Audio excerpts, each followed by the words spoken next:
आधा टाइम हम बायोलॉजी पढ़ेंगे और आधा टाइम पॉलिटी। सबके पास है? पेज नंबर कितना है? 380। चलिए स्टार्ट किया।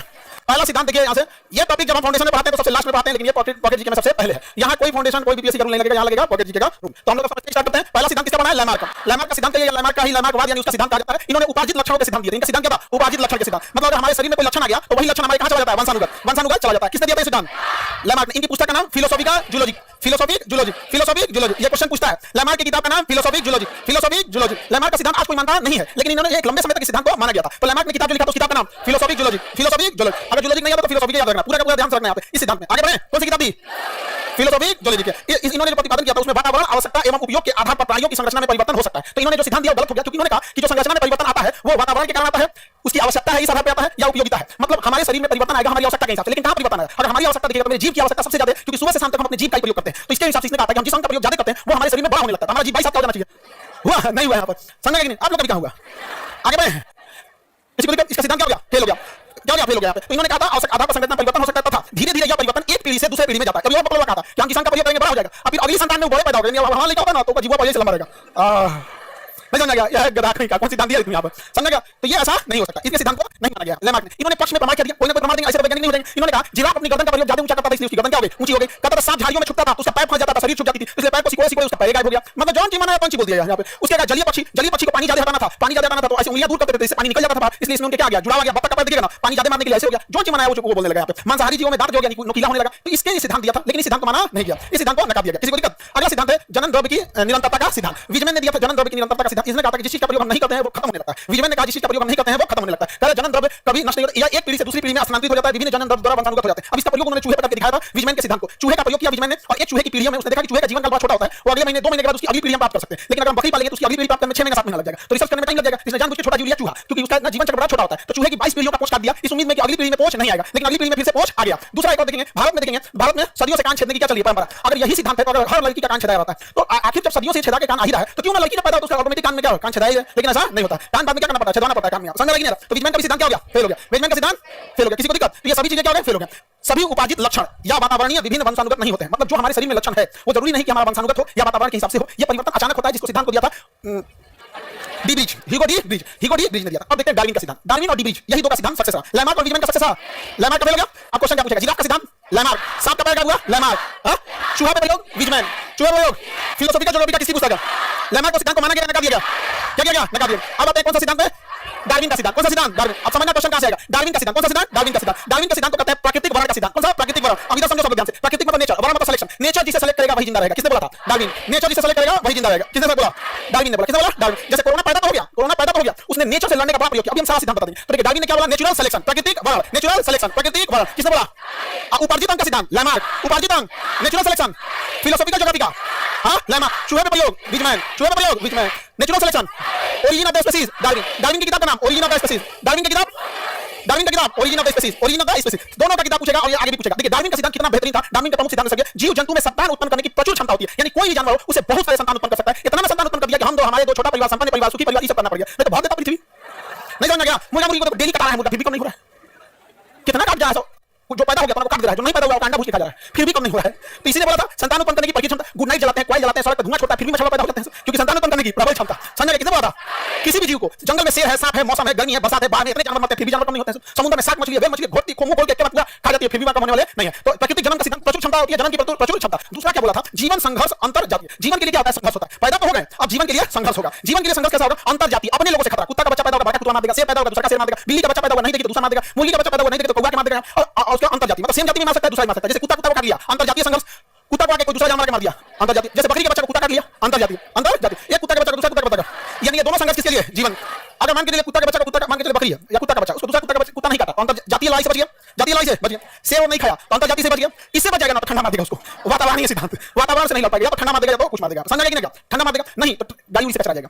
देखिए ज्यादा तो कुत्ता मारते हैं, कचरा उचरा के। तो जनन उत्पन्न करने की क्षमता है, लेकिन जीवन के लिए क्या है? संघर्ष है। किसने बोला? किसने बोला? डार्विन ने बोला। उसके बाद क्या? विभिन्नताएं क्या होंगी? विभिन्न कितना पैदा होंगे सब, इतना पैदा होंगे सब कि एक जाति से दूसरी जाति भिन्न हो जाएगी। एक देसी कुत्ता अलग, सीबीएसई वाला अलग, गोर कुत्ता अलग, एक डाबरमैन होता है एकदम पातले कुत्ता रहता है यहाँ पे अलग, एकदम कोहिया होते हैं सब। समझ लेबराडोर खा के इतना मोटा जाएंगे सब, सुअर ऐसा। समझ गए कि नहीं? कुछ कुत्ता होते हैं सब एकदम कितना खाएंगे तो दुबई रहेंगे। यानी जन्म होगा तो उसमें क्या हो जाएगी? विभिन्नताएं आ जाएंगी। क्या आ जाएंगी? विभिन्नताएं आ जाएंगी। किसने बोला? जन्म के बाद विभिन्नता आएगी कि नहीं आएगी? भिन्नता आएगी। अब हो गया योग्यतम का आहरण। योग्यतम का आहरण वाला मतलब होता है सिलेक्शन। योग्यतम मतलब बेस्ट, जो सबसे अच्छा होगा वही जिंदा रह पाएगा। ये लामार्क का सबसे अच्छा सिद्धांत है डार्विन का।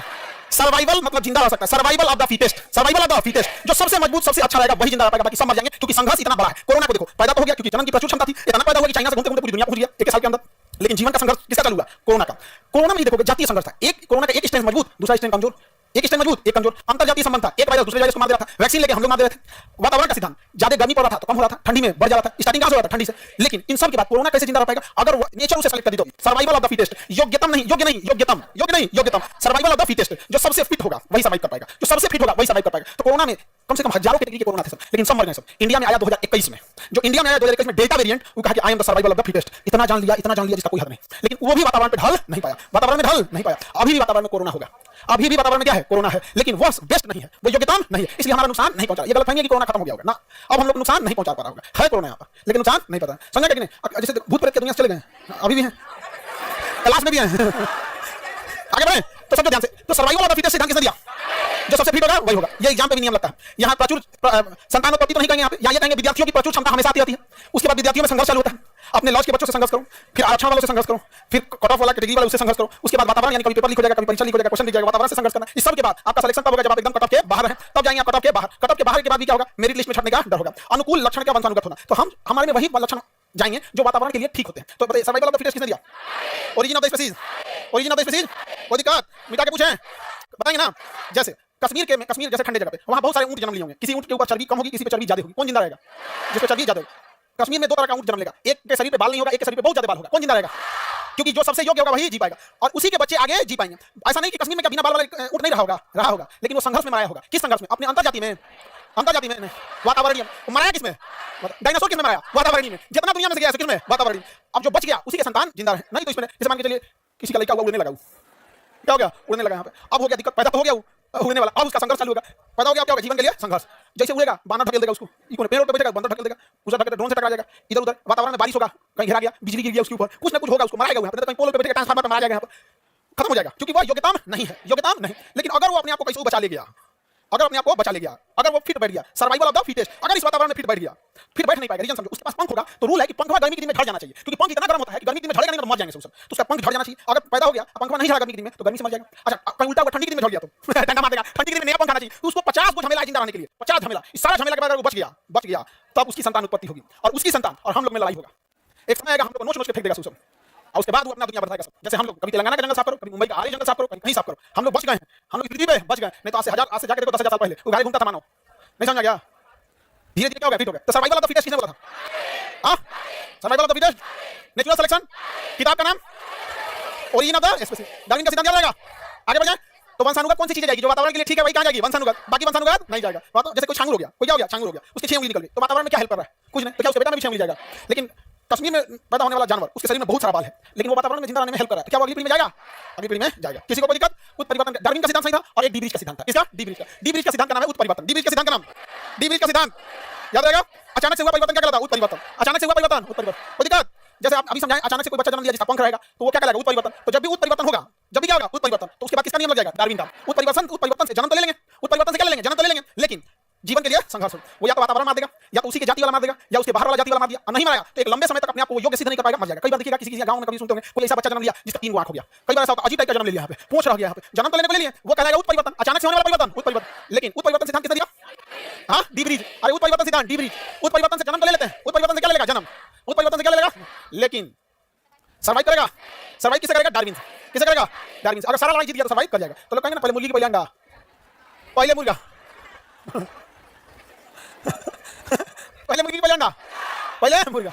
उत्परिवर्तन क्या होता है? उत्परिवर्तन। अचानक से किसी जीव से चेंजिंग आया होगा, अचानक से कोई जीव से कोई चीज क्या होगी? चेंजिंग। और वो चेंजिंग धीरे धीरे डार्विन के नियम पे फिट बैठ गई होगी, अपने आप को बचा ली होगी, और वही बचाते बचाते बचाते बचाते एक नए जीव का रूप ले लिया। समझा कि नहीं? नया जीव क्या कर लेता है? रूप ले लेता है। जैसे देहात में एक मछली होती है मांगुर मछली, उस पर बैन लगाया गया मांगुर मछली पे। मांगुर मछली दूसरे मछली को खा जाती है, और सड़ा गला कुछ भी दीजिएगा सब खा जाएगी मांगुर मछली। उसको बीमारी का कारण सड़ा गला कुछ खा जाएगा, उसको लोग खाएंगे तो देगा। इसे थाईलैंड के लोगों थाईलैंड में उगाया गया था। तो थाईलैंड में जब इसे उगाया गया था ना, तो मांगुर मछली को इसलिए उसमें परिवर्तन किया गया। अचानक उसके जीन में परिवर्तन किया गया। जब परिवर्तन किया गया तो मर गई, कुछ दिन बाद मर गई। लेकिन वो 15 दिन में बहुत ज्यादा उसका शरीर बढ़ गया था। थाईलैंड के वैज्ञानिकों ने देखा कि इसको कैसे भी करके उत्परिवर्तन लाया डी ब्रीज के सिद्धांत से, लेकिन जिंदा रखना है डार्विन के सिद्धांत। तो पहला संघर्ष इसने जन्म ले लिया वातावरण से, उसे टब में पाला सब, बैक्टीरिया वायरस से बचाया सब, वैक्सीनेशन दिया सब, वातावरण को एकदम टेंपरेचर का अनुकूल रखा सब, धीरे धीरे करके उसी के हिसाब से उसे भोजन दिया सब, और भोजन दे के उसको जिंदा रख लिया सब, और एक दूसरा जब जिंदा रह गया ना, अब उससे जो प्रजनन हुआ, अब वो वातावरण से क्या करने लगा, एडॉप्ट करने लगा। इससे थाईलैंड के लोगों को फायदा क्या हुआ, वो तालाब खोदते थे और उसमें मछली डालते थे, और मछली को खुद चारा देते थे खाने के लिए, अपना चारा देते, और वो मछली जो अन्य मछलियां 6 महीने में बड़ी होती थी, 2 महीने में बढ़ जाती थी, उन लोगों को खाने के लिए सहूलियत हो जाता था। अब वही मछलियां का ब्रीड को इंडिया लेके चला है। इंडिया का आदमी जानवर को केवल अपने लाभ के लिए उपयोग करता है, वो किस स्थिति में जिया है उसको कोई मतलब नहीं है। गाय बीमार है, गर्मी लग रहा है, ठंडा मार दिया, उसको कैल्शियम चाहिए कि नहीं चाहिए कोई मतलब नहीं, दूध डालिए गाय काम खत्म। अब बच जाए दूध देना बंद करिए, गाय को देगा।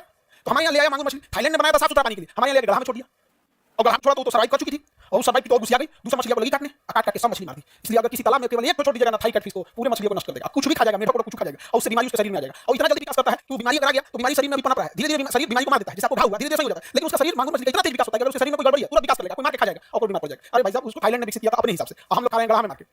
तो उत्परिवर्तन समझ रहा है, अचानक परिवर्तन और डार्विन के आधार पर सस्टेन रख लेना, उत्परिवर्तन को और डार्विन समझ गया, ये दोनों होशियार था। डीब्रीज होशियार था जिसने उत्परिवर्तन दिया, और डार्विन होशियार था जिसने प्राकृतिक सिलेक्शन का सिद्धांत दिया। और उधर दोनों पकड़ था सब, लैमार्क और विजमैन, लैमार्क और विजमैन, याद रहेगा, हटा दे। उत्परिवर्तन समझ आ गया, उत्परिवर्तन का सिद्धांत किसने दिया, उत्परिवर्तन का सिद्धांत, इसके अनुसार कुछ पादपों तथा जंतुओं में क्रमिक विकास नहीं होता है, वरना उसमें उसमें क्या होता है, आकस्मिक मतलब अचानक ही चेंजिंग होता है। जीन की संरचना में आई या परिवर्तन एक पीढ़ी से दूसरी पीढ़ी में चला जाता है, एवं अचानक एक नई पीढ़ी का क्या हो जाता है, उद्भव हो जाता है। लेकिन यह नई पीढ़ी जिंदा रहेगी या नहीं रहेगी, कौन डिसाइड करेगा, डार्विन। कौन डिसाइड करेगा, डार्विन। कोरोना उत्परिवर्तन तो हो गया, उत्परिवर्तन को अंग्रेजी में कहते हैं म्यूटेशन, उत्परिवर्तन क्या कहते हैं, म्यूटेशन, म्यूटेशन, म्यूटेशन हो गया, लेकिन म्यूटेशन को सस्टेन कौन रोकेगा, डार्विन। कौन रोकेगा, डार्विन नहीं बल्कि डार्विन का सिद्धांत। आप कहना जो चाहते हैं हम समझ रहे हैं, आप डार्विन ने बोलिए। उत्परिवर्तन को सर्वाइव कौन करेगा, origin of the species, philosophical geography का, नेचुरल सिलेक्शन, डार्विन।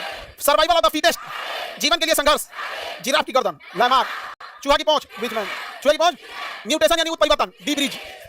म्यूटेशन धीरे धीरे अचानक, लेकिन उसे सस्टेन करना इजी है या मुश्किल है, बहुत मुश्किल है, बहुत ज्यादा मुश्किल है, सर्वाइव नहीं कर पाएगा यहाँ पे। जैसे एक बहुत अच्छे ब्रीड का कुत्ता होता है, हस्की नाम होता है, रशिया में होता है, यहाँ ले आके पालोगे तो सर्वाइवल ऑफ द फिटेस्ट, क्योंकि उसके शरीर में इतना मोटा चर्बी होता है, बाल होता है, गर्मी के दिन में यहाँ पागल हो जाएगा एकदम, समझे, पागल हो जाएगा। तो अपने यहाँ कुत्ता सब चमड़ा पातर, अब बाल के नाम पे खौला जाएगा, समझ आधा दिन भर खजूर रहेगा, 5 कदम चलेगा सब मुड़ के जाएगा, खौलाता रहेगा, दूर से नहीं समझ गया, वो चमड़ा एकदम क्या पातर रहता है, क्योंकि हमारे वातावरण के हिसाब से है, और उसमें से बेचारे मक्खी लग लगेगी, बेचारा परेशान रहेगा, इन्होंने जाकर तो ठेला चला देगा, कुछ चला परेशान होता है सब एकदम, यार क्या जिंदगी है, कोई मार के चल जाता है हमको, काश हम भी पागल हो जाते, पूरी दुनिया डरती। कुत्ता का इज्जत तभी होता है या तो पशु है या तो पागल है, पागल है तो सब लोग गिरा जाते हैं, ओ बाप भी पागला है। आगे बढ़े, उत्परिवर्तन समझ आ गया, उत्परिवर्तन कर सकते हैं कि नहीं कर सकते, आदतों में इसी को कर दिया जाता है उत्परिवर्तन, म्यूटेशन या क्लोनिंग कर सकते हैं, उसी में से चेंज किया जा सकता है, समझा कि नहीं आएगा, उत्परिवर्तन करके फिर उसको डार्विन के आधार पर उसको सर्वाइव करके दिया जा सकता है, समझा कि नहीं आएगा, उत्परिवर्तन का सिद्धांत, समझा कि नहीं आएगा। इसे होता भी है, ऐसे उत्परिवर्तन सपोज कीजिए कि कोई ऐसा पौधा है जैसे गन्ना है, गन्ना देख रहे हैं, उसमें अचानक चेंजिंग कीजिए कि मोटा हो जाए, लेकिन मोटा गन्ना सर्वाइव नहीं कर पाएगा, चेंजिंग करा दिए, अब सर्वाइव करने के लिए उसे लेबोरेटरी में रख के उसके 1-2 पीढ़ियों को सर्वाइव करके उसी हिसाब से विटामिन मिनरल देना पड़ेगा, और उसके बाद अगर सर्वाइव कर दिया तो गन्ना कितना मोटा होगा, बांस बराबर, सर्वाइव नहीं कर पाएगा, लेकिन हम लोग सर्वाइव नहीं कर, हो गया तो किसान कितना सुखी हो जाएगा, समझा गया। जय विकास एवं जय विकास के प्रमाण, जय विकास में धीमी गति से होता है, जय विकास तो सब समझते हैं, विकास होता है धीमी लेकिन उत्परिवर्तन तेज, जय विकास धीरे लेकिन उत्परिवर्तन तेज। जय विकास के सिद्धांत एवं उसके प्रमाण की उपलब्धता के कारण सभी वैज्ञानिक इसके सहमत हैं कि जीवों का विकास कालांतर में हुआ है तथा सतत प्रक्रिया, मतलब एक लंबी प्रक्रिया चलती जा रही है जो आज भी क्रमिक रूप से चालू है। हम धीरे धीरे आज भी हम लोग का कहानी धीरे धीरे छोटा होते जा रहा है, छोटा होते जा रहा है, गौतम बुद्ध का काम देखना बड़ा हो जाए, हम लोग का क्या होता जा रहा है, छोटा हो रहा है, हम लोग की हाइट घटते जा रही है। अभी हम लोग की हाइट इतनी नहीं थी, नॉर्मल हाइट का आदमी ऐसा नहीं था, पहले हम लोग का जो वातावरण था, इस वातावरण में आज से लगभग 3 से 4 हजार साल पहले 6 फीट की हाइट कॉमन होती थी, आज 6 फीट की हाइट नहीं हो गई है, लड़की सब तो और समस्या होती जा रहा है, नहीं समझे, बेचारी से तो और पता नहीं क्या होते जा रहा है एकदम 3.5 फीट। आगे बढ़े, अब देखो यहाँ आपको समझना है, ये क्वेश्चन भी आते हैं, इसको याद रखना आप लोगों को, सीक्वेंस याद रखना है।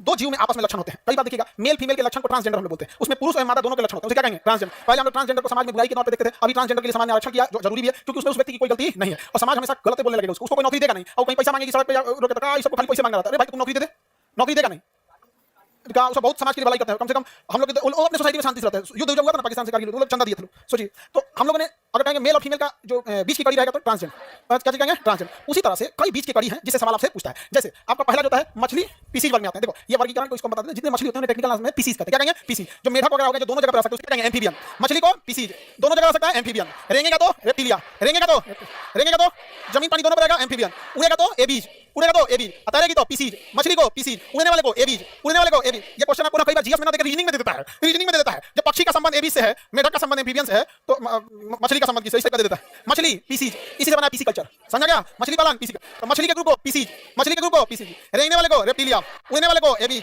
स्तनधारी को मैमिलिया। हम लोग किसमें आएंगे, मैमिलिया, हम लोग किसमें आएंगे, मैमिलिया, किसमें आएंगे, मैमिलिया की पहचान अपने बच्चे को दूध पिलाता है, समझा गया। मेल और फीमेल में स्तन होते हैं दोनों में, लेकिन फीमेल में स्तन ग्रंथि होती है, जो एक उम्र होने के बाद स्तन ग्रंथि काम करना प्रारंभ कर देती है, लेकिन बचपन से ही स्तन ग्रंथि काम नहीं करेंगे। तो मेल और फीमेल दोनों स्तनधारी में आते हैं, लेकिन स्तनधारी किसके पास, स्तन ग्रंथि किसके पास होती है, फीमेल के पास। तो मानो किसमें आएगा, स्तनधारी। बकरी, गधा, घोड़ा, भैंस, सब पर्यायवाची तुम लोग का, पर्यायवाची समझते हो, हाँ क्या होता है पर्यायवाची, सिनोनिम्स, इसका सिनोनिम्स है आप लोग का। आगे बढ़े, ये क्या नाम है सर, मेरी चाची एफआईआर नाम डाल दिया, मैं नौकरी नहीं कर पाऊंगा, प्लीज हेल्प कीजिए। ऐसा नहीं समझ तो सब चाची लोग नौकरी खाते रह जाएगी, हाँ ऐसा कुछ नहीं होता है, एफआईआर नाम डालने से कुछ नहीं होगा, चार्जशीट से अपना नाम हटवा लीजिएगा, प्रूफ दे दीजिएगा कि हम यहाँ नहीं थे। समझा कि नहीं गया? सॉलिड प्रूफ है तो ठीक है, सॉलिड प्रूफ है तो ठीक है, जैसे हॉस्पिटल में एडमिट थे, सीसीटीवी फुटेज है, कहीं कुछ है। अगर सॉलिड प्रूफ नहीं है तो फिर एक और प्रूफ है जो हर जगह काम करता है, समझते हैं? एक ऐसा प्रूफ है जो हर जगह काम करता है, उस प्रूफ को केवल बहुत सारा प्रूफ होता है, फर्जी नहीं होना चाहिए, ऐसा लिख देते हैं फर्जी ना, उससे क्या मतलब होता है? आगे बढ़े, 5 नाम याद रहेगा। हम लोग किसमें आएंगे? मेमिलिया। देखो हिंदी नहीं देगा, आस्तानारी देगा, अंग्रेजी नहीं देगा, मेमिलिया ऐसे लिख देगा, मेमिलिया। एविज में पक्षी, रेप्टिलिया में सांप वगैरह, छिपकली, रेप्टिलिया में रेप्टिलिया दोनों जगह आ जाएगा। और मछली, मछली किसी सब में रीढ़ की हड्डी होती है, इन सब में क्या होती है? रीढ़ की हड्डी। जिसमें रीढ़ की हड्डी होती है उसको क्या कहते हैं? मेरुदंड कहते हैं। देखो समझात जीव, असमझात जीव। समझात और समझात से पहले, समझने से पहले यहाँ क्या कड़ी नहीं दिया है, एक सेकंड, जीव जंतुओं के बीच की कड़ी, ये रहा कड़ी, पादप एवं जंतु की कड़ी। पहले इसको याद करा देते हैं, फिर इसको याद करेंगे। देखिए कुछ योजक कड़ियों के उदाहरण, कड़ी के उदाहरण समझिए। जैसे मेल फीमेल का उदाहरण समझ में आ गया, मेल फीमेल का उदाहरण ट्रांसजेंडर, बीच की कड़ी क्या जाएगी? ट्रांसजेंडर। अभी पहले इसको समझ देते हैं। उसी तरह सजीव और निर्जीव के बीच की कड़ी वायरस, सजीव और निर्जीव की कड़ी वायरस एक निर्जीव की तरह। जैसे पाउडर, कैसे हम लोग शरीर पर पाउडर मार दिए, पाउडर जिंदा होगा, वायरस जिंदा हो जाता है, वो पाउडर ही रहता है, वायरस पाउडर ही रहता है, हाथ पर रखेंगे जिंदा हो जाएगा। आ गया मेरा मालिक, आ गया। चलिए मालिक को सुता देते हैं, सिधाने का बत्ती जलेगा। नहीं समझे? सिधाने क्या जलेगा? मतलब मर गया, सिधाने का बत्ती क्या होता है? मर गया। तो वायरस सजीव या निर्जीव? हाँ दोनों है। अगर उसको किसी लोहा वहां पे रखेंगे तो ऐसे देखेंगे कैसा है, दूसरा सजीव हो जाएगा। बहुत कचरा होता है सजीव और निर्जीव के बीच की कड़ी। इसीलिए सोचना जल्दी मरते नहीं है सब। निर्जीव की तरफ पड़ा लगा, खाना पीना किसी चीज की जरूरत नहीं, जैसे स्टार्ट होगा तुरंत अपना क्या करेगा? सजीव हो जाएगा। और सजीव होने के बाद हमारी कोशिका के पास जाएगा, क्या करेगा? आप ही हैं एक कोशिका से दूसरी कोशिका को बनाते हैं, फोटोकॉपी मशीन आप ही है। हम लोग फोटोकॉपी निकाले तो 8 10 को हमारे ही शरीर से हमारा ही फोटोकॉपी बनाएगा अपना, और धीरे धीरे हमारे शरीर में बढ़ जाएगा। समझा कि नहीं गया? अगर इधर बाहर इधर उधर मार दिया, कोरोना फेफड़ा में घुस गया था, कहा था कि हमारा तो कॉपी बनी, तो फेफड़ा में घुस गया था ना, कॉपी बना दिया, इतना कॉपी बना दिया, फेफड़ा में सांस लेने का जगह नहीं बचा, फेफड़ा बंद कर देता था, इतना शरीर में क्षमता बढ़ा देता था, और फेफड़ा उसको बाहर फेंकने की कोशिश करता था। तो बाहर कैसे फेंकेगा? तो हमारा डब्ल्यूबीसी से मारता था, डब्ल्यूबीसी को मारता था, तो दोनों की लाश गिर जाती थी, डब्ल्यूबीसी भी और कोरोना का। हम लोग फेंकते थे तो वही खेखार के रूप में निकलता था, डेड बॉडी था सब। समझा कि नहीं?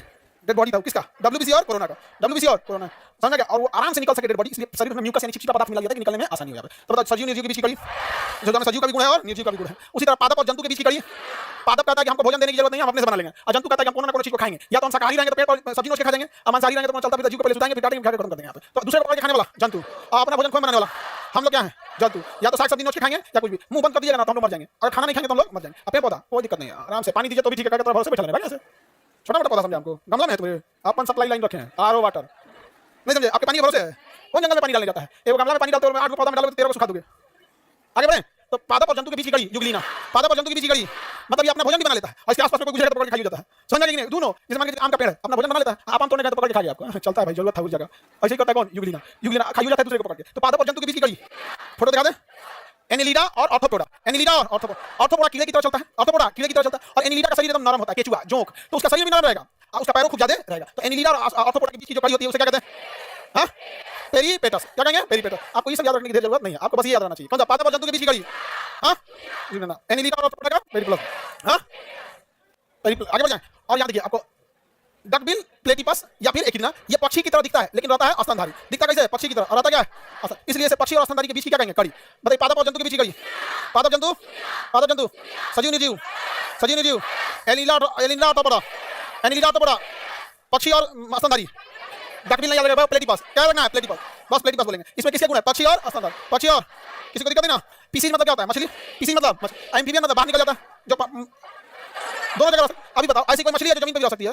हाँ एक मछली है लंग्स फिश, फुसफुस, लंग्स मतलब फेफड़ा मछली, मतलब उसके पास फेफड़ा होता है। मछली के पास क्या है? फेफड़ा। मछली के पास क्या है? फेफड़ा। मछली बाहर निकलेंगे तो कोई टेंशन नहीं, बाजार मिलेगा बेचने हमको, कूद के भाग जाएंगे, जहाँ मौका मिलेगा, बाहर भी जी लेते हैं। मछली पानी की बाहर आ सकती है। कौन सी मछली? लंग्स मछली। कौन सी मछली? तो इसे हम क्या कर सकते हैं? स्तनधारी, सॉरी स्तनधारी नहीं, पीसीज मतलब मछली, एम्फीबियन मतलब ऊपर आने वाले। समझा कि नहीं? आगे बढ़े, एनी प्रॉब्लम? इन सब का फोटो दिखा दे, मैं तो याद नहीं, ये बहुत बार पूछा है, तुमको याद रहे ना, इसको याद कर लेना। पहले तो पढ़ लो, पहले पढ़ जाएगा कि नहीं? मैं जानने को पढ़ ले नहीं जा रहा है।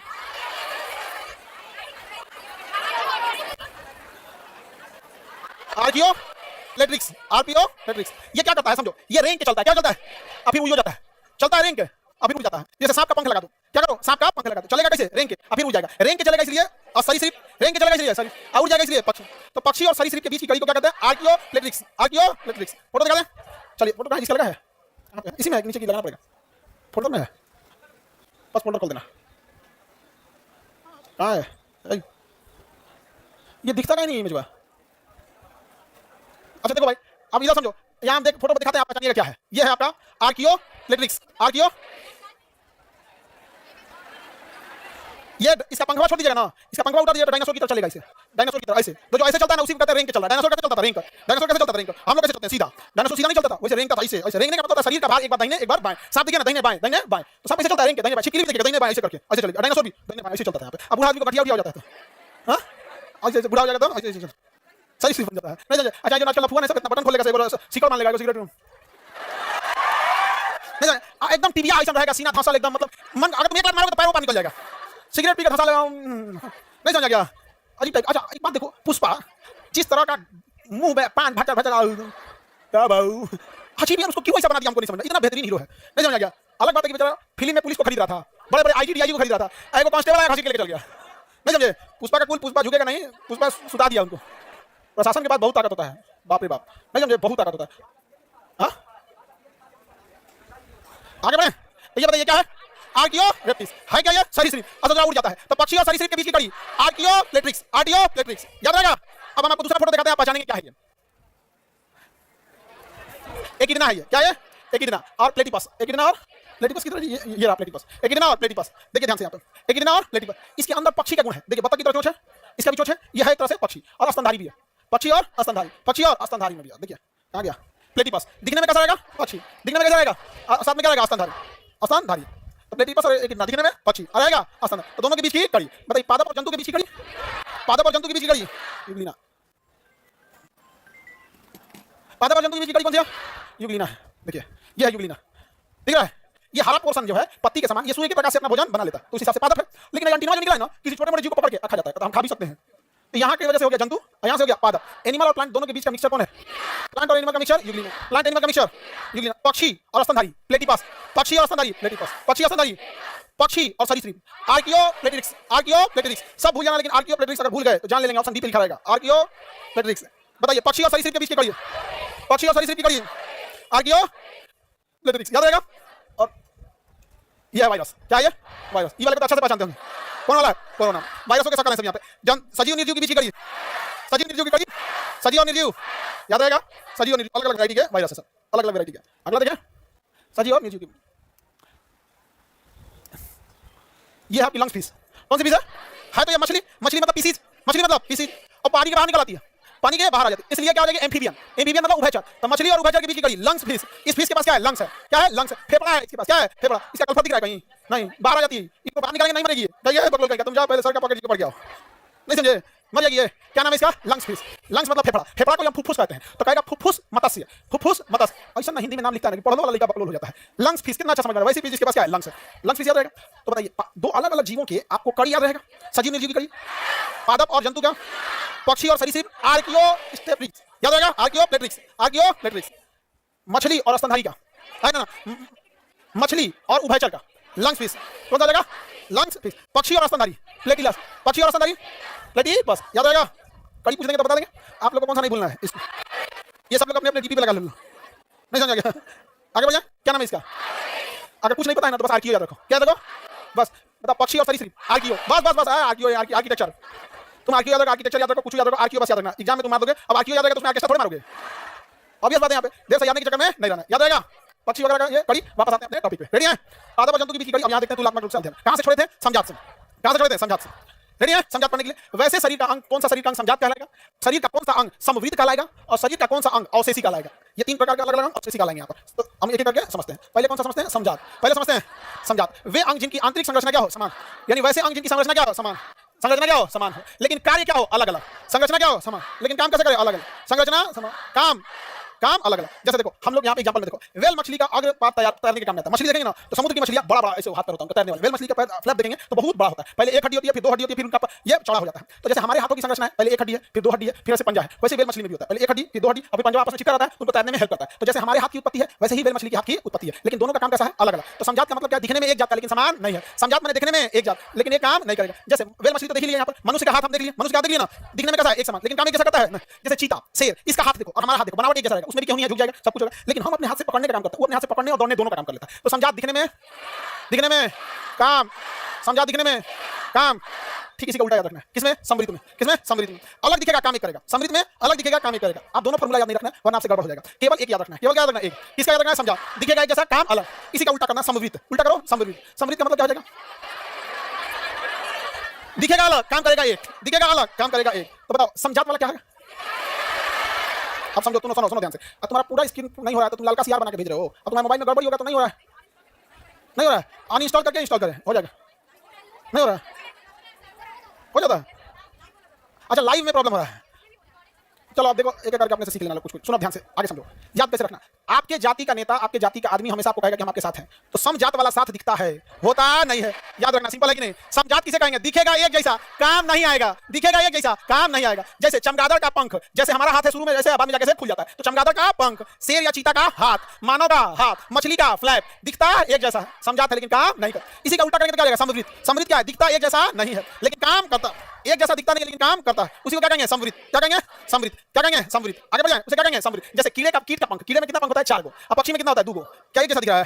एक में 4 गो पंख दिख रहा है, एक में 2 गो पंख दिख रहा है। तो ऑब्वियस बात है एक जैसा तो दिख नहीं रहा है, लेकिन दोनों अपने पंख से क्या कर जाते हैं? उड़ जाते हैं, दोनों अपने पंख से उड़ जाएंगे। तो सुनो ध्यान से, परिभाषा बताना। उत्पत्ति एक समान दिखती है लेकिन कार्य अलग अलग, समझा? असमृद्ध का बस इसी का उल्टा कर लेना, याद नहीं करना, कंफ्यूजन हो जाएगा। बस क्या कर लेना? उल्टा कर लेना, समझा? याद रहेगा। अवशेषी अंग जो शरीर में रहता है लेकिन किसी काम का नहीं है, क्या कहलाएगा? अवशेषी अंग। शरीर में है लेकिन किसी काम का नहीं है, क्या है? अवशेष। जैसे आप लोग का दिमाग शरीर में है लेकिन किसी काम का है, शरीर में रहे काम ना करे उसे क्या कहेंगे? अवशेष। शरीर में है लेकिन काम ना करे, अवशेष। जैसे मानव शरीर में अवशेषी अंग देखेंगे अपेंडिक्स। क्या होता है? अपेंडिक्स दाहिनी और बड़ी आंत के नीचे होता है अपेंडिक्स, जो घास फूस लकड़ी उकड़ी खा जाएंगे तो उसको पचाने के काम में आता है। हमने लकड़ी उकड़ी खाना छोड़ दिया इसलिए हमारा अपेंडिक्स शरीर में है लेकिन काम नहीं करता है। लेकिन जानवरों में अपेंडिक्स बहुत जरूरी है, वही लकड़ी उकड़ी को पचाता है। कान की पेशी है जो कान में बाहर है, इसका हमारा कोई काम नहीं है। ये कान पिल्लो कहलाता है, पन्ना, ये हमारे किसी काम का नहीं है। फिलहाल अभी है तो हम लोग पढ़ाने के टाइम पे इसमें माइक रख देते हैं, और अगर ये नहीं रहता तो माइक ऊपर रखते हैं, यहाँ रख के पढ़ाते हैं। क्या दिक्कत है? पायलट यहाँ रख के पढ़ा देगा।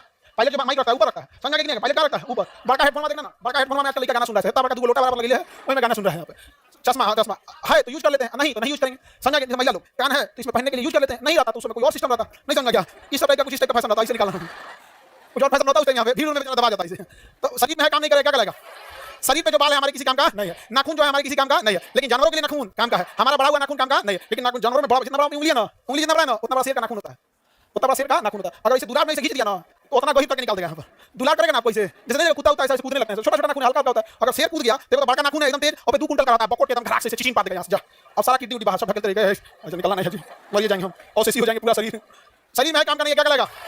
जैसे आप लोगों का दिमाग, अपेंडिक्स, शरीर के बाद ये सब कैसे हैं? अवशेषी। समझा? तो अवशेषी सब समझ आ गया? हटा के क्वेश्चन पूछें, बता देंगे आप लोग। हाँ एक आदमी पकड़ जी के दो। हाँ देखो जैसे हम पूछ रहे हैं ऐसे ही आप लोग को पूछना है रूम पे बैठ के, दिमाग लगाए लो ना, दिमाग टूट देंगे, रहे तब तो लगाए सर यहाँ पे, रहेगा ये नहीं यहाँ पे मुझे। सुनो जैसे जैसे पूछ रहे हैं ऐसे पूछना है यहाँ पे, बड़ी लंबा डिले हो गया बैठाने में आप लोगों को, तो खैर एक आध क्लास में से हो जाता है। सुनो ध्यान से, जैसे पूछ रहे हैं उसी तरह, कोई टाइम लॉस नहीं करना है यहाँ पे। फिलोसॉफिकल जियोलॉजिकल किसका किताब है? इसका है जिराफ का सिद्धांत, सांप का टांग, मांसाहारियों में नाखून और दांत का बढ़ाना, चूहे का सिद्धांत, natural origin of the species, natural selection, survival of the fittest, Darwin की किताब का नाम, origin of the species. Darwin के अनुसार संतान अधिक उत्पन्न होता है या कम, संघर्ष ज्यादा या कम, सामान्य जीव जिएगा या फिर जो सर्वोत्तम रहेगा वो? हाँ सर्वोत्तम रहेगा वो। पता है विकास तेज हो गया धीरे धीरे, उत्परिवर्तन तेज या धीरे धीरे, उत्परिवर्तन तेज। ह्यूगो डी वृज ने कौन सा सिद्धांत दिया? ह्यूगो डी वृज ने उत्परिवर्तन का सिद्धांत। पीसीज में किसे रखते हैं? एम्फीबियन में, एबीज में पक्षी, रेप्टिलिया में मानव, बकरी। हाँ दिखने में समान लेकिन काम नहीं करेगा, भले अलग दिखे लेकिन काम करेगा सेम। कीट और पक्षी के पंख, समृद्ध, मानव, चीता, चमगादड़ के हाथ, समझा? हाँ अपेंडिक्स, अपेंडिक्स कैसे अंग है? अवशेषी अंग। शरीर के बाल, सजीव निर्जीव की कड़ी, पादप जंतु के बीच का कड़ी, हाँ पक्षी और स्तनधारी, हाँ पक्षी और स्तनधारी, प्लेटिपास, पीसीज और एम्फीबियन, लंग्स, पीसीज और एम्फीबियन, पक्षी और सरीसृप, आर्कियो, पक्षी और सरीसृप, पक्षी और सरीसृप, आर्कियो, याद है? ऐसे पूछना है आप लोगों को। अब थोड़ा सा मैं आपको क्वालिटी भी बताई देती 2 लाइन, ताकि दो शुरू कर दिया तो शुरू कर देते हैं, क्योंकि आप लोगों ने आप हमारा पूरा आधा टाइम खा गए थे तो बैठाने के चक्कर में। ठीक है क्वालिटी का ये लग आया, पकड़ो इसको। ये क्यूआर कोड लास्ट में बता देंगे इसमें आप लोग को, ये इस बैच का ये क्यूआर है, ठीक है? इसमें जुड़ जाना लोग।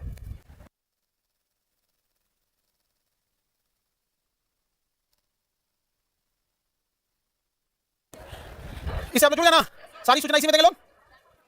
सुनो सूचना, बायोलॉजी में जो हम बताए हैं डेली आप लोग को एक पेज पढ़ के आना है। यहाँ पे बुक है कि नहीं जी? यहाँ देखो, हाँ रहने देना। आगे बढ़े, पेज नंबर 380। सुनो बाबू इधर सुनो, इधर देखना सब लोग। ये सबसे ऊपर टॉपिक था, ये एक पेज समझ रहा इसे, ये वाला एक पेज, दोनों मिला के ये होता है एक पेज, इधर इधर मिला के आपको डेली एक पेज पढ़ के आना है। कितना पेज? आप डेली एक पेज पढ़ के आओगे आपको याद हो जाएगा। हम आते पहले 15 मिनट सुनेंगे फिर ये पूछेंगे। आज पहला क्लास है तो थोड़ा सा आप लोग को समझाने में टाइम लग जाता है, लेकिन हम डेली एक पेज पूछेंगे। जैसे आज हम आपको कौन सा पेज पढ़ाएं? 380। कितना पढ़ाएं? कल आप लोग को 381 और 382 पूछेंगे, 381 और 382 कल पढ़ाएंगे, समझा गया? कुछ भी हो जाए आप लोग को पढ़ के आना है और पॉकेट जी के लेके आना है। क्वालिटी कितने नंबर पेज पे? 97।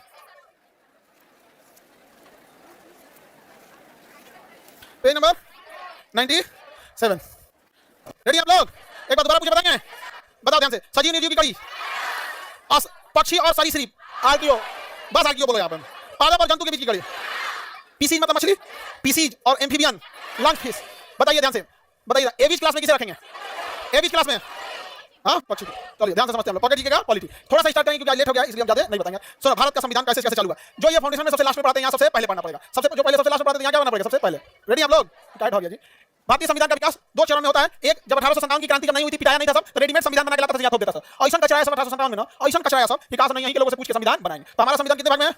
पिटाने से पहले और पिटाने के बाद, पिटाने से पहले और पिटाने के बाद, समझ गया? दो भाग में। जो पिटाने से पहले था उसे कहा गया चार्टर। क्या कहा गया? क्या कहा गया? चार्टर। और जो पिटाने के बाद था उसे कहा गया अधिनियम। क्या कहा गया? अधिनियम। जैसे भारत शासन अधिनियम 1935, पिटाने के बाद हुआ तो अधिनियम, अब पिटाने के पहले तो पिटाने के बाद, पिटाने से पहले, पिटाने के बाद, पिटाने से पहले बताओ 1773, 1773 इसे कहा गया रेगुलेटिंग एक्ट। क्या कहा गया? Regulating act. क्या कहा गया? रेगुलेटिंग। अंग्रेज छोटे छोटे जगहों पे कब्जा कर लिया, इसलिए उन्होंने सेंटर को बना दिया बंगाल को। रेगुलेटिंग एक्ट के तहत सेंटर किसे बना दिया? बंगाल को। और बंगाल के गवर्नर को बंगाल का गवर्नर जनरल। बताइए रेगुलेटिंग एक्ट 1773 किसे पावरफुल बनाया? बंगाल। बंगाल में गवर्नर या गवर्नर जनरल?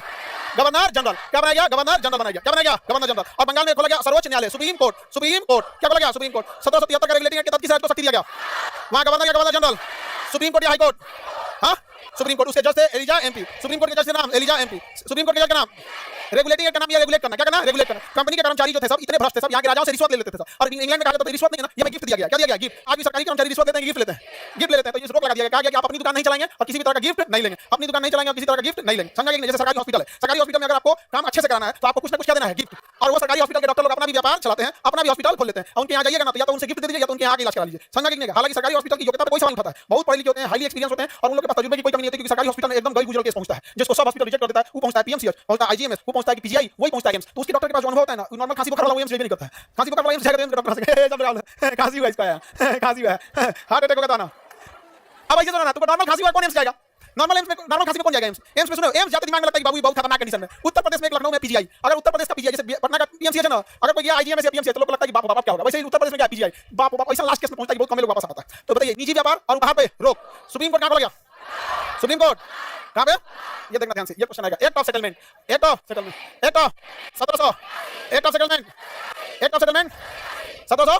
इसमें कहा गया ना कि जो बिहार है, बिहार, बंगाल और उड़ीसा, बिहार, बंगाल और उड़ीसा, अंग्रेज यहाँ भी कब्जा कर लिए थे। और यहाँ का कानून बनाएगा कौन? बिहार, बंगाल और उड़ीसा का कानून कौन बनाएगा? तो कहा गया बंगाल को। किसे दिया गया? बंगाल। रेगुलेटिंग एक्ट नहीं पावर किसको? एक्ट ऑफ सेटलमेंट में भी Bengal. Act of settlement 1700 Bihar, Bengal और उड़ीसा के लिए कानून बनाने का अधिकार किसे दिया गया? बंगाल को। क्या दिया गया? बंगाल। इसी एक्ट द्वारा राजस्व मंडलों की क्या किया गया? स्थापना किया। किसकी स्थापना किया गया? किस सरकार को तवज्जो दिया गया? एक्ट ऑफ सेटलमेंट का दूसरा नाम क्या नाम दिया गया? Judicature act. Act of settlement का दूसरा नाम, एक्ट ऑफ सेटलमेंट का दूसरा नाम, इसमें किस राज्य को सहूलियत दिया गया? बिहार, बंगाल और उड़ीसा के लिए कानून बना सकता है बंगाल। जबकि बंगाल के गवर्नर को बंगाल का गवर्नर जनरल बनाया गया 1773। 1773 तो अंग्रेजों ने पहला नियम जो लाया था 1773। क्या नाम रखा? Regulating act. सारे राज्यों को किसके अधीन किया? बंगाल को। बंगाल के गवर्नर को क्या बनाया? Governor general. बंगाल में हाईकोर्ट या सुप्रीम कोर्ट? निजी व्यापार और उपहार लेने पर रोक लगा दी। 1781 में क्या आया था? Act of settlement. क्या नाम था? Act of settlement. बाबू ये क्वेश्चन पूछा हुआ है, जब पूछेगा तो आप कहिएगा कि कहां से पूछ दिया, इसलिए याद रखना जरूरी है। Act of settlement 1700, act of settlement 1700, act of settlement का दूसरा नाम हाँ जुडिकेचर। जुडिकेचर, जुडिकेचर मतलब जुडिशरी का पावर दे दिया गया। क्या पावर दिया? जुडिशरी। और कहां कानून बनाने के लिए? बिहार, बंगाल और उड़ीसा, बिहार, बंगाल और उड़ीसा। जुडिकेचर एक्ट बोला गया किस एक्ट को? Act of settlement. क्या दिया गया? Act of settlement, act of settlement. उसके 2 साल बाद 1783, 1784, 1784 Pitt's India act, Pitt's India act 1784, regulating act 1773, judicature act 1781। इसी का दूसरा नाम क्या था? Act of settlement, act of settlement 1781, Pitt's India act 1784, Pitt's India act 1700, Pitt's India act 1784। इसमें कहा गया कि जो गवर्नर जनरल के परिषद में सदस्यों की संख्या 4 से घटा के क्या कर दी गई? यही एक ऐसा अधिनियम था जिसमें सदस्यों की संख्या बढ़ाने की जगह क्या किया गया? घटाया। तो पिट्स इंडिया एक्ट के तहत सदस्यों की संख्या 4 से क्या किया गया? 3। और कहा गया तुम लोग पूरा भ्रष्ट है। क्या है? पूरा भ्रष्ट है। इसलिए इसमें 2 भाग कर दिया गया। कंपनी कितने भाग में रहेगी? 2। एक काम करेगी राजनीति। क्या करेगी? राजनीति। किस राजा से लड़ना है उसे कहा जाएगा कंट्रोलर। क्या कहा जाएगा? कंट्रोलर। क्या कहा जाएगा? कंट्रोलर। एक का काम रहेगा व्यापार। क्या नाम रहेगा? इसका नाम रहेगा डायरेक्टर। क्या नाम रहेगा? डायरेक्टर। बताइए व्यापार कौन करेगा? राजनीति कौन करेगा? कंट्रोलर। कंपनी को 2 भाग में बांटा गया 1784। कंपनी को 2 भाग में बांटा। Pitt's India act 1700, Pitt's India act 1700। 4 से कितने सदस्य? 3। कंपनी को कितने भाग में? 2। व्यापार करेगा डायरेक्टर, व्यापार करेगा, राजनीति करेगा, युद्ध करेगा कंट्रोलर, समझौता करेगा कंट्रोलर, राजा से व्यापार स्थापित करेगा डायरेक्टर। व्यापार, युद्ध, राजनीति। कंपनी में 2 नियम आ गए 1784। द्वैध शासन ला दिया 1784। पिट्स इंडिया एक्ट ने सिंगल शासन या द्वैध शासन? कौन कौन? कंट्रोलर और डायरेक्टर। राजनीति करेगा कंट्रोलर, राजनीति करेगा, व्यापार करेगा। 2 भागों में बांट दिया गया था। कितने भाग में? इसे दोहरा शासन या द्वैध शासन कह सकते हैं। दोहरा शासन या द्वैध शासन कह सकते हैं। बताइए राजनीति कौन करेगा? Board of controller. कौन करेगा? Board of controller, board of controller. अब व्यापार करेगा डायरेक्टर। भाई आप पहले मैंने कहा board of controller, director, controller और डायरेक्टर। व्यापार करेगा, व्यापार करेगा डायरेक्टर। ज्यादा पावरफुल डायरेक्टर या कंट्रोलर? ज्यादा पावरफुल कंट्रोलर, ज्यादा पावरफुल। युद्ध कौन करेगा? कंट्रोलर। सेनापति कंट्रोलर, गवर्नर जनरल कंट्रोलर, युद्ध विराम कंट्रोलर, संधि कंट्रोलर। चुपचाप व्यापार, चुपचाप व्यापार, बताइए क्या बिना कंट्रोलर की अनुमति लिखा बोर्ड ऑफ कंट्रोलर की अनुमति के बिना देशी रियासतों के साथ संघर्ष अथवा सहयोग की शुरुआत नहीं किया जा सकता था। तो ज्यादा पावरफुल कौन था? कंट्रोलर। तो भारत में द्वैध शासन कौन सा अधिनियम लाया? फिर इंडिया 1786। बताइए सेटलमेंट एक्ट 1781। बताइए जुडिकेटर किसे कहा गया? हाँ, act of settlement. Act of settlement के तहत कानून बनाने का अधिकार किसे दिया गया? बंगाल को। रेगुलेटिंग एक्ट 1700 कहां? Supreme court. बताइए द्वैध शासन 1784। अब आप डेट नहीं बताइएगा, नाम बताइए। जैसे 1773 नहीं बोला है, रेगुलेटिंग एक्ट बोला है, 1781 नहीं बोला है, सेटलमेंट एक्ट बोला है, 1784 नहीं बोला है, पीस इंडिया एक्ट बोला है। समझ गए कि नहीं? हम जाके पूछेंगे, ऐसे नहीं। समझ गया? देखो बाबू, कई बार आप लोग को सारा अधिनियम याद रहता होगा, लेकिन आपको हवे नहीं लगता होगा कि कहां से पूछ दिया। जैसे जुडिकेचर एक्ट पूछेगा तो अब यूपीपीसीएस में पूछा था, यूपीपीसीएस में पूछा था जुडिकेचर एक्ट, सब पगला रहे थे कहां से पूछ दिया हो। समझ गए कि नहीं? आ गया? ऐसे पगलाने की जरूरत नहीं है। रेडी? सर आप कमेंट ऑफ कर दीजिए, तथास्तु। कमेंट ऑफ कर दीजिए, ऑफ। Comment of. आगे बढ़े। अरे लाइक नहीं बंद करना। चलो ठीक है, आगे बढ़ते हैं। ऑफ हो गया। हमको देखो कितना मानते हैं। जब हम फ्लो में पढ़ा रहे हैं तो हम आपका कमेंट देखेंगे तो फ्लो खत्म हो जाता है। समझे? फ्लो में याद अच्छा से हो जाता है। रेडी? देखते हैं कितना लोग बताओ। रेडी हैं? डार्विन की किताब का नाम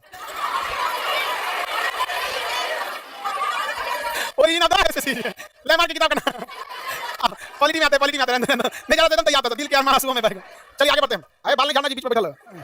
बाल नहीं झाड़ो, बांध के आओ घर से। समझा गया? सुतरी खरीद के ले लो, नारियल का रसरी बांध के आएगी सब। चलो ध्यान से देखो, नहीं तो अभी हम विजमेंट का प्रयोग जैसे पोस्ट काट के किया था ना, बाल काट के कर देंगे। अगले बैच में पढ़ाया जाएगा खान सर का सिद्धांत।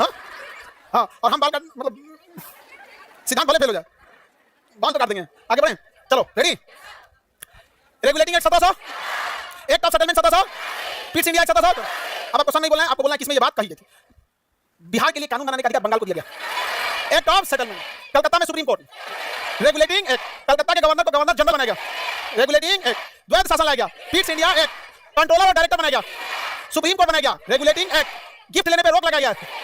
Regulating act, act of settlement का दूसरा नाम जुडिकेचर एक्ट। जुडिकेचर एक्ट, निजी व्यापार पर रोक लगाया गया।